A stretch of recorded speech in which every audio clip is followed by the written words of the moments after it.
there's now good evidence that fructose is a mitochondrial toxin. And mitochondria are those little organelles in all of our cells, which are actually engulfed bacteria that produce energy for our cells.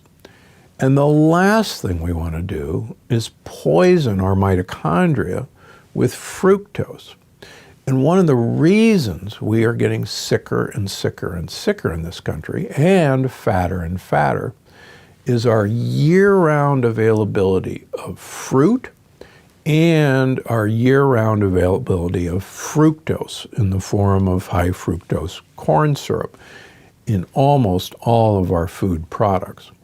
So one of my favorite sayings is give fruit the boot. Remember, great apes only gain weight during fruit season, and you do too. And that's because winter was coming. And now we have 365 days of endless summer.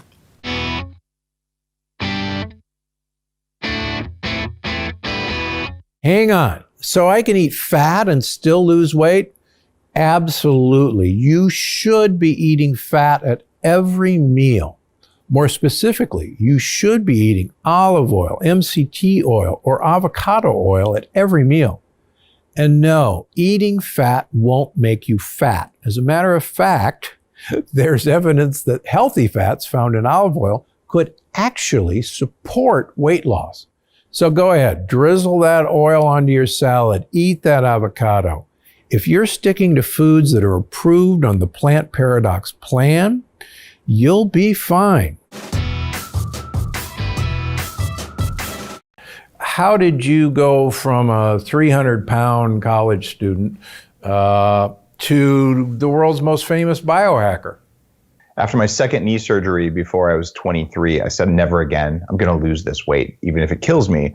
I worked out an hour and a half a day, 6 days a week, went on a low-fat, low-calorie diet. And at the end of that time, I could max out all the machines in the gym, and I still weighed 300 pounds. And I thought, it's because I'm eating too much lettuce. You know, it must be that. And I realized since then that 90% of how you look is what you put in your mouth and what you put in the world around you. Exercise is the other 10%. I think that's a really good point. And you and I obviously agree on a lot of things, and that's certainly one of them, that exercise absolutely has a place, but I think we put far too much emphasis on that part and not enough emphasis on what goes in our mouth, what goes on us, and what goes in the mouths of things we might be eating.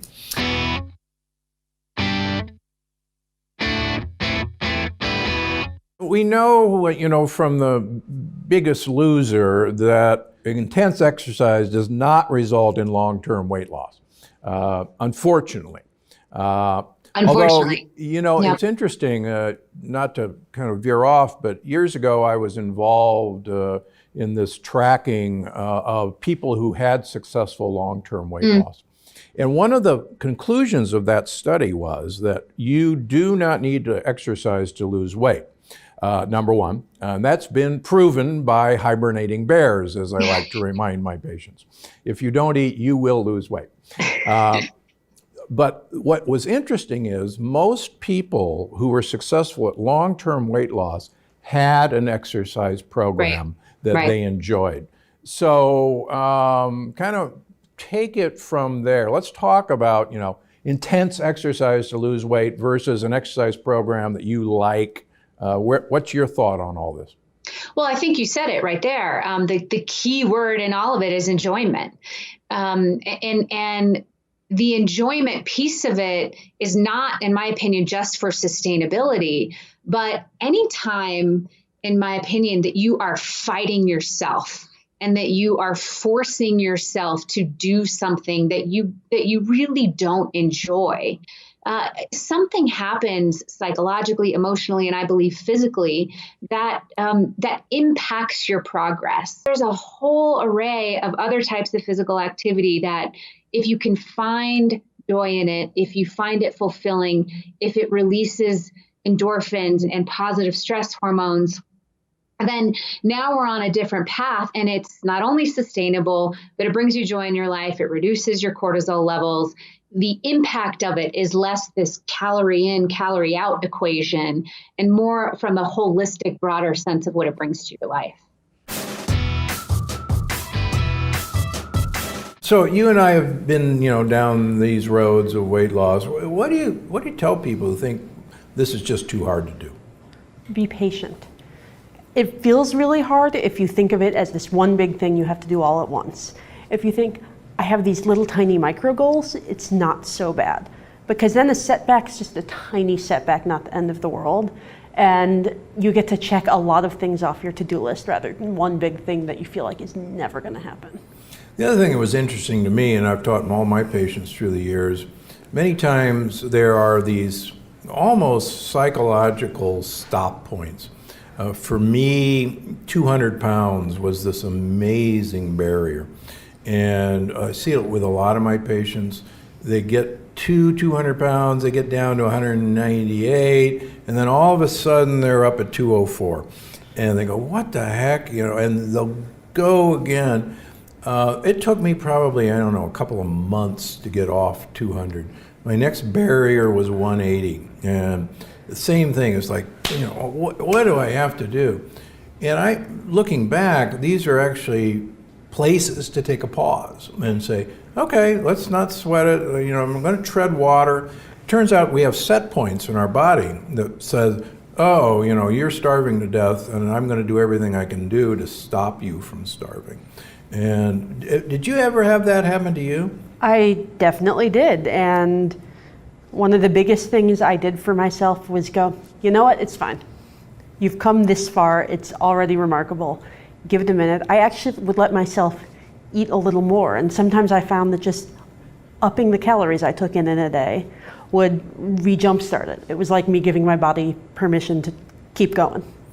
I met years ago, I was lecturing in Phoenix, and there's a blogger by the name of Kiefer. And Kiefer was really one of the original ketogenic dieters. And I've told this story before. He introduced himself to me and told me his story. He was almost constantly in ketosis and a big exercise fanatic. And one night, apparently, as he tells it, he just couldn't take it any longer. And he ate a dozen donuts and several pieces of cake. And he went to bed. He says, oh my gosh, am I going to pay for this? Well, the next morning he woke up and he was actually 3 pounds lighter. And he said, what the heck? And what had happened was that he was actually insulin resistant, being in ketosis for so long. And this blast of carbs actually got fat to burn better than he did. So he actually cycles. So yeah, I think a lot of times just changing it up for a few days will make a big difference. But the important thing that you and I both know is don't sweat it. Don't sweat it, be patient. Yeah. And celebrate little victories, because it's hard. Yeah, and it's like, I said in my first book, weight off fast will never last. Weight off slow, you're good to go.